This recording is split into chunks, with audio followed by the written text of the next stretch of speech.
Colours বাংলার ধারাবাহিক ফেরারি মন এখন বেশ জমজমাট এপিসোড উপহার দিচ্ছে দর্শকদের।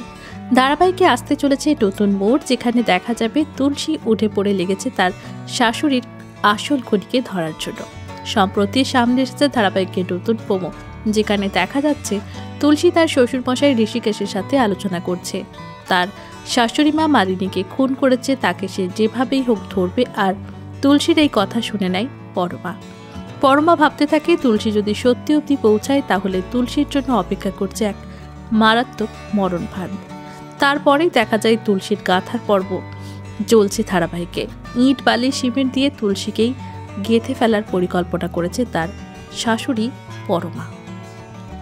অন্যদিকে অগ্নি তুলসীকে কোথাও খুঁজে না পেয়ে একেবারেই ভেঙে পড়েছে, কিন্তু দেখা যায় এক অচেনা মুখ তুলসীকে বাঁচানোর জন্য এগিয়ে এসেছে। কিন্তু কে সে যে তুলসীকে বাঁচানোর জন্য এগিয়ে এসেছে?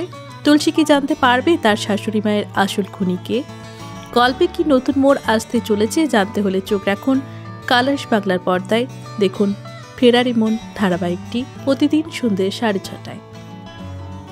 পাশাপাশি টলি রিপোর্টার চ্যানেলটিকেও সাবস্ক্রাইব করতে ভুলবেন না।